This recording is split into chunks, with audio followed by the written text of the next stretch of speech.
Thank you very much indeed for that introduction. And can I thank both the Thomson Reuters Foundation and the International New York Times for organising and hosting this Trust Women conference. And it's a great honour to be invited to speak today in front of such a distinguished international gathering of women and men, all working together to forge ideas, strategies and commitments to empower women and to defend their rights across the world.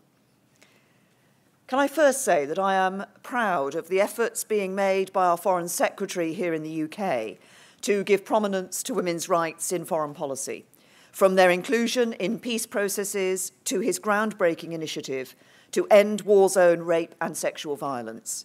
And with this initiative, I think he has shown how it is possible to use the UK's influence to rally almost the entire world to tackle a problem that it has been unwilling to confront.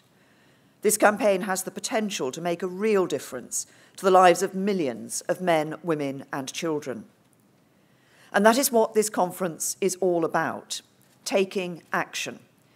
This conference motto, I have to say, does strike a deep chord with me, because never, I think, has action been more urgently needed to tackle modern slavery. We will have all read, and indeed Monique has just made reference to, the news recently that we saw that 3 women had been kept imprisoned for 30 years in horrific conditions in London in the 21st century. And last week, 17 people were rescued in Leeds in the north of the UK. They were forced to live in poor housing conditions with no access to local support services and little, if any, income to exist on. And we all know, sadly, that there are countless more examples of this hidden crime at this very second in this very country. So taking your motto to heart, I want to talk today about the UK government's efforts to wipe out modern slavery, a specific form of abuse of women's rights and denial of their liberty. This horrific crime has become a key priority for me personally, but is also a priority for ministers across the UK government. Modern slavery is a brutal crime which knows no boundaries and does not discriminate on gender, age, creed, culture, or race. Traffickers and slave masters exploit whatever means they have at their disposal to coerce, deceive, and force individuals into a life of abuse, servitude, and inhumane treatment. It is impossible to know the true scale of modern slavery in the UK and indeed the rest of the world. It is a hidden crime, and many victims suffer in silence. We do know that last year, nearly 1,200 potential victims of human trafficking were referred to the UK's central body for the collection of this information, the National Referral Mechanism, a number 25% higher than 2011 and set to increase. We also know that in 2/3 of cases, the victims were women, often abused physically and sexually in the cause of their enslavement. This is simply unacceptable in modern-day Britain, and we will not and cannot let this continue. So I am determined to do more, and that is why I have committed to introducing a modern slavery bill to strengthen our response and reduce the number of victims of this abhorrent crime. This flagship bill will be the first of its kind in Europe. It sends a strong message, both domestically and internationally, that the UK is determined to put an end to modern slavery. The bill will clarify legislation, increase sentences for slave drivers, and enable the courts to restrict activity that puts others at risk. This will mean that more traffickers are identified, disrupted, and brought to justice.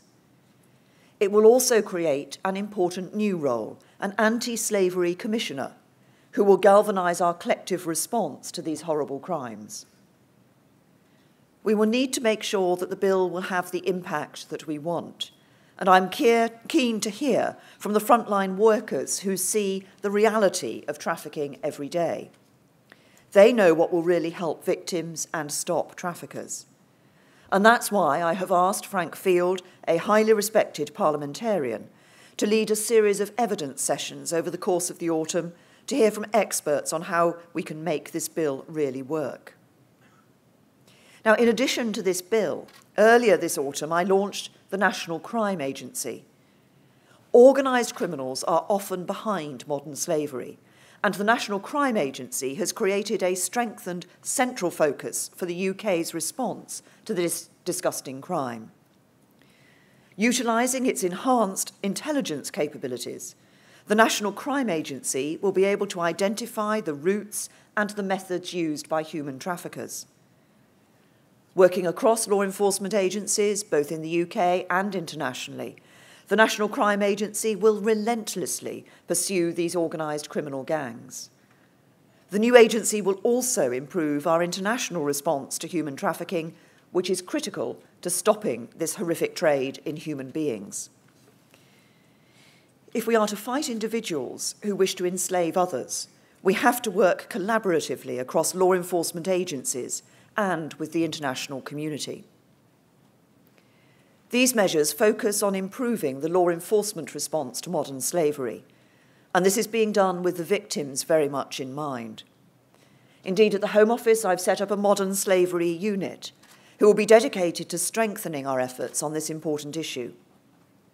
The new unit will include police officers, as I believe that by pursuing organised crime gangs, we will be stopping them at their source, controlling the routes that traffickers use, and tackling the demand for these illegal services, the result of which will be more arrests, more prosecutions, but most importantly, more people released from slavery and more prevented from ever entering it in the first place.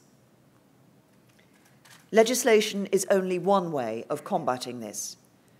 So beyond the bill, I want to emphasise the importance of training, of awareness, and of other non-legislative actions which will make a fundamental difference to how we tackle human trafficking and modern-day slavery and help those victims so desperately in need of our help. We will be expanding our prevention efforts in source countries to alert potential victims and to disrupt the monsters who exploit them. We will work with foreign governments to strengthen their knowledge and understanding of modern slavery and empower them to stop it. And we will be lobbying for changes in countries' laws and practices that allow this crime to flourish. There is indeed much that we can do internationally, and I have asked Anthony Steen, the CEO of the Human Trafficking Foundation, to report back to me following a series of international visits on how we can work multilaterally to strengthen the global response to modern slavery.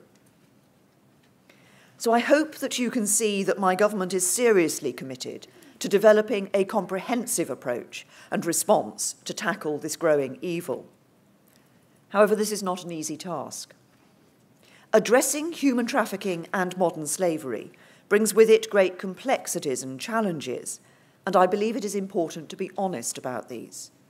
But at the heart of everything we do, we must remind ourselves of the vulnerable men, women, and children who are being enslaved against their will.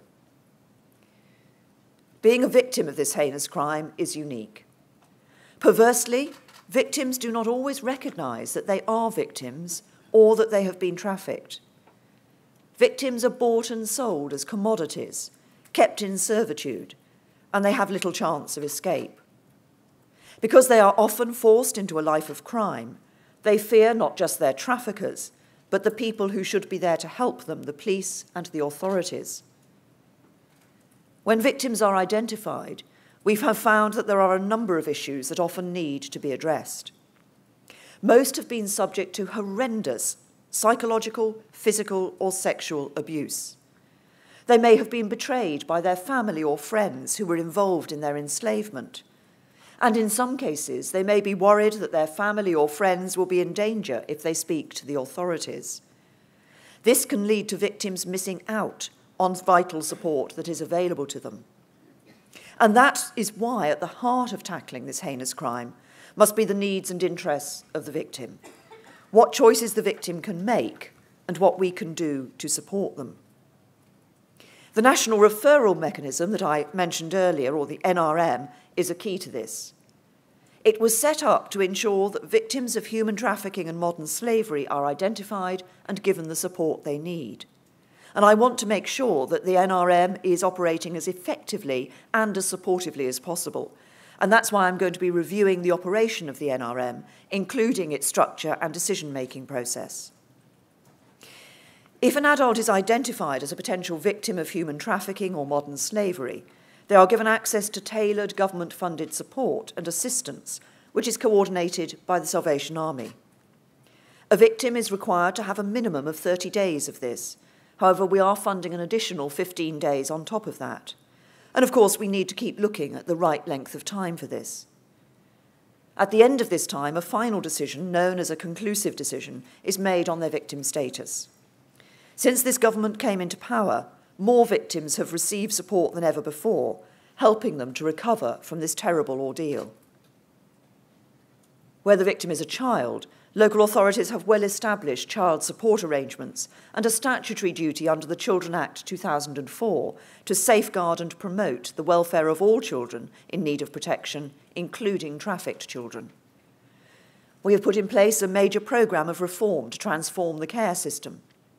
We want to see stable, permanent placements, high-quality education and health support, and better support to care leavers as they make the transition to adulthood. We will ensure that as we implement these programmes, we take account of the particular needs of trafficked children.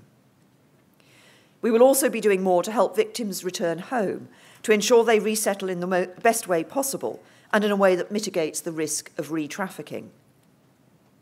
So this is what the UK government has committed to do. But what more can we do together?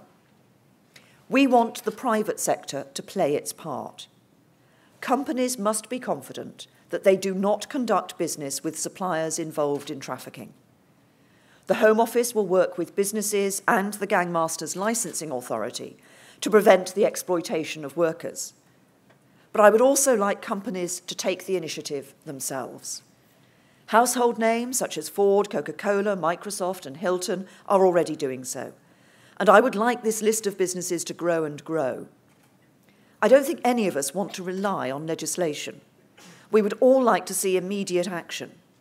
We would like a commitment from each and every business in this room to look into their supply chain and make sure that there are no instances of labour exploitation. The travel industry also has a role to play. With the help of Virgin Atlantic and Thomas Cook, we've developed a human trafficking training package for flight attendants who will be more empowered to report unusual behaviour. And I would strongly encourage others in the travel industry to follow the excellent example set by these two companies. We urge the voluntary sector to play their part too. It is absolutely vital that we are all joined up. That means that third sector organisations must look at how best to share intelligence with the police for the sake of future victims and for the sake of justice. That is why it is absolutely vital that there is an anti-slavery commissioner to ensure that everyone is doing as much as they can to cut modern slavery. We need a more cohesive and joined-up approach, leading to better outcomes thanks to the efforts of the private sector, charity sector, but also to frontline staff in law enforcement, in health and local government. This will ensure that all who are involved in combating this evil are doing all they can to reduce the number of victims. A few weeks ago, the Home Office published its serious and organised crime strategy, in which tackling human trafficking was a key component. However, given the importance of the issue, and to demonstrate my commitment and the commitment of this government, I can announce today that I will be publishing a new strategic action plan in the spring that sets out what we are doing across government to address this issue. The steps we are taking will help this country reach the point where we never ignore this evil, never allow slave masters and those who look to exploit other women, men and children to think that the UK is a safe space for them to operate in, and never allow the needs of victims to go ignored. We have the tenacity and focus to get us where we want to be, and I urge all who are involved in combating modern slavery to continue doing the excellent work you are doing but to also work more closely with government and law enforcement agencies, because together we can do so much more. Now, I know there are people here from all over the world, and as I said before, no one is immune from this disease. But we in the UK are working on a cure, and I'd urge you all to go back to your countries and call upon your governments to do the same. I'm in this for the long term. Each step that we take contributes to the eventual eradication of slavery from our country. Together, we're going to shine a light on slavery and its evil, and the world is going to be a better place for it. Thank you.